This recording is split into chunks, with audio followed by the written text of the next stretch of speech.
Hello students, आज हम लोग जो है कार्बोक्सिलिक एसिड की केमिकल प्रॉपर्टीज जो जनरली होती है सबको पता है। जो बेंजीन से रिलेटेड कंपाउंड्स होते हैं, डेरिवेटिव्स होते हैं, उनमें एक कॉमन रिएक्शन होती है इलेक्ट्रोफिलिक सब्स्टिट्यूशन रिएक्शन। तो आज हम लोग इलेक्ट्रोफिलिक सब्स्टिट्यूशन रिएक्शन पढ़ेंगे बेंजोइक एसिड की। बेंजोइक एसिड में बेंजीन है और बेंजीन डेरिवेटिव्स कौन सी रिएक्शन जनरली देते हैं सब्स्टिट्यूशन में? Electrophilic substitution. तो इलेक्ट्रोफिलिक सब्स्टिट्यूशन पढ़ने से पहले आपको बेंजोइक एसिड के बारे में पता होना चाहिए। बेंजोइक एसिड में COOH लगा होता है और COOH डीएक्टिवेटिंग ग्रुप होता है जो बेंजीन के न्यूक्लियस से इलेक्ट्रॉन लेता है। ओके, तो देखिए यहाँ पर डबल बॉन्ड कंजुगेशन में ये बॉन्ड इधर जाएगा तो इस तरीके से पाई बॉन्ड की इलेक्ट्रॉन डेंसिटी सबसे ज्यादा कहाँ पे हो रही है? 3 नंबर और 5 नंबर पर। तो बेंजोइक एसिड में 3 और 5 नंबर जो दिख रहा है बेंजीन रिंग में, ये हमारा क्या है? Meta directing, meta position. तो electron density benzoic acid is meta directing. क्यों मेटा डायरेक्टिंग है? क्योंकि इसमें कंजुगेशन जो है उसमें क्या है? ये डीएक्टिवेटिंग ग्रुप है, ये बेंजीन से इलेक्ट्रॉन खींचता है और जो ग्रुप बेंजीन से इलेक्ट्रॉन को खींचते हैं वे सब मेटा डायरेक्टिंग होते हैं। इलेक्ट्रॉन डेंसिटी मेटा पोजीशन पर इनहेंस हो गई है। मेटा पोजीशन का मतलब अगर COOH फर्स्ट नंबर है 1 2 3 तो 3 और 5 पर इलेक्ट्रॉन डेंसिटी बढ़ गई है। आने वाला इलेक्ट्रोफाइल यानी कोई भी प्लस पॉजिटिव चीज वो कहां पर सब्स्टिट्यूटेड होगी? आपकी 3 और 5 पर। तो यहां पर क्या करेंगे? एक बात क्लियर है, benzoic acid is a Meta directing. पहला हैलोजिनेशन। हैलोजिनेशन में क्लोरीन और ब्रोमीन का हैलोजिनेशन होता है।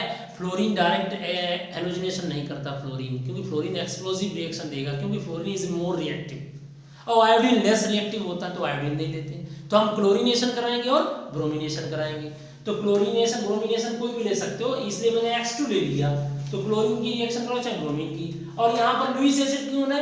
AlCl3 FeCl3 या AlX3 FeX3, ये लुईस एसिड है, ये कैटलिस्ट का काम करते हैं, ये इलेक्ट्रोफाइल जनरेट करेंगे।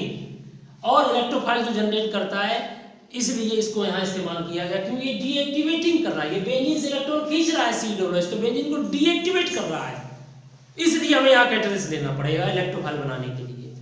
तो यहाँ पर कैसे? AlX3 ने X2 के साथ रिएक्शन करके X के लोन पेयर इसको दे दिए और X ने ये इलेक्ट्रॉन खींच लिया, तो ये बन गया इलेक्ट्रोफाइल X+। अब वो इलेक्ट्रोफाइल कहाँ पे जुड़ रहा है कि आपको पता होना चाहिए मेटा पोजीशन पर। देखिए मेटा डायरेक्टिंग है तो याद रखो X2 की रिएक्शन AlX से कराएंगे तो X+ पैदा होगा और X+ जो है तुम्हारा मेटा पोजीशन पे आके सब्स्टिट्यूटेड हो गया। इसी तरीके से नाइट्रेशन में देखिए, जब भी हम नाइट्रेशन कराते हैं तो HNO3 रिएक्टेंट है और H+4 कैटलिस्ट है। H+4 H+ आयन देगा, देखिए ध्यान से, और H+ आयन HNO3 में O के पास आकर वाटर निकल गया, ऑक्सीजन ने नाइट्रोजन के इलेक्ट्रॉन खींच लिए, नाइट्रोजन पर पॉजिटिव चार्ज आ गया। तो यहाँ पर क्या बन गया? तुम्हारा इलेक्ट्रोफाइल NO2+ बन गया। तो जब आप भी कभी भी नाइट्रेशन कराएंगे तो NO2+ आएगा। NO2+ कहाँ पे जाएगा जल्दी बताइए? ऑर्थोपैरा पे जाएगा, मेटा पर, मेटा पे जाएगा, मेटा पे आके NO2+ लग गया, H+ आयन यहाँ से निकल गया, ये हो गया नाइट्रेशन। ओके, यानी 3 नाइट्रोबेंजोइक एसिड बन गया या मेटा नाइट्रोबेंजोइक एसिड बन गया। अब आता फ्रीडल-क्राफ्ट रिएक्शन। आप लोग फैमिलियर है, फ्रीडल-क्राफ्ट रिएक्शन 2 तरीके की होती है, एल्काइलेशन, एसाइलेशन। एल्काइलेशन में एल्किल ग्रुप लगता है मेटा पोजीशन पे यहाँ पर, और एसाइलेशन में एसाइल ग्रुप होता है RCO या CH3CO लगता है। लेकिन फ्रीडल-क्राफ्ट का एक मेन पॉइंट है जिसकी वजह से ये फ्रीडल-क्राफ्ट रिएक्शन नहीं देगा, वो है उसका कैटलिस्ट। यहाँ जो कैटलिस्ट यूज किया जाता है वो लुईस एसिड है, जिसे हम AlCl3 कहते हैं, AlX3 कहेंगे, AlCl3 कहेंगे। AlCl3 एनहाइड्रस लेते हैं, वो लुईस एसिड होता है, उसकी वजह से ही ये फ्रीडल-क्राफ्ट रिएक्शन नहीं होती है। ठीक है, आप ऐसा नहीं कि बेंजोइक एसिड फ्रीडल-क्राफ्ट रिएक्शन नहीं दे रहा है, लेकिन हाँ एसिटाइल ग्रुप एल्काइल ग्रुप किसी दूसरे मेथड से लगा सकते हैं, लेकिन ये कह दो कि in the presence of AlCl3 लगाएंगे, नहीं लगाएंगे। तो अभी क्या करेंगे? एल्काइलेशन में CH3Cl है, एसाइलेशन में CH3CuCl है, लेकिन दोनों में कैटलिस्ट कौन है? Anhydrous AlCl3। अब ये लिखा है कि benzoic acid does not gives Friedel-Crafts reaction, ये रिएक्शन नहीं हो रही है। क्यों नहीं हो रही है? इसका रीजन ये है लुईस एसिड को इलेक्ट्रॉन चाहिए। तो COOH में जो कार्बोक्सिलिक एसिड है यहाँ इलेक्ट्रॉन की डेंसिटी ज्यादा है, यहाँ पर भी ज्यादा है। तो AlCl3 को 2 इलेक्ट्रॉन चाहिए, इसका ऑक्टेट पूरा नहीं है, इसके पास में 336 इलेक्ट्रॉन है ऑक्टेट में, तो ऑक्टेट पूरा करने के लिए 2 और चाहिए। तो ये वहां जाएगा AlCl3 जहां इलेक्ट्रॉन डेंसिटी ज्यादा है। तो ये कार्बोक्सिलिक एसिड में O के पास लोन पेयर थे, इसने इसके साथ कोऑर्डिनेशन बॉन्ड बना दिया। तो AlCl3 का काम क्या था? कैटलिस्ट का काम था कि इलेक्ट्रोफाइल पैदा करना, इलेक्ट्रोफाइल जनरेट करना। वो इलेक्ट्रोफाइल पैदा नहीं कर रहा है, उसने इसके साथ एडक्ट प्रोडक्ट बना दिया। AlCl3 क्या करता, इस एसाइलेशन कराते, एल्काइलेशन कराते, तो इलेक्ट्रिक क्लोराइड से रिएक्शन करके इलेक्ट्रोफाइल CH3+ बनाता, और CH3+ तुम्हारा कहाँ लगता है कि तुम्हारा मेटा पोजीशन पे, वो नहीं हो पा रहा। तो कैटलिस्ट इलेक्ट्रोफाइल पैदा करने में होना चाहिए, वो इलेक्ट्रोफाइल पैदा नहीं कर रहा है। AlCl3 कैटलिस्ट वो कार्बोक्सिलिक एसिड के साथ बॉन्डेड हो गया। क्लियर? इसलिए ये फ्रीडल-क्राफ्ट रिएक्शन नहीं हो पाए। तो याद रखना, carboxylic acid does not give Friedel-Crafts reaction. Why? Because used in this reaction used catalyst AlCl3, okay, is bonded with carboxylic acid. That's why it is unable to make this reaction. ठीक है? Next है, इसी में हम थोड़ा सा आपको बता दें, सैलिसिलिक एसिड के बारे में बात करें। सैलिसिलिक एसिड होता है, COOH लगा होता है, फिनॉल जानते हो, फिनॉल से सैलिसिलिक एसिड बनाते हैं कौन भी रिएक्शन से।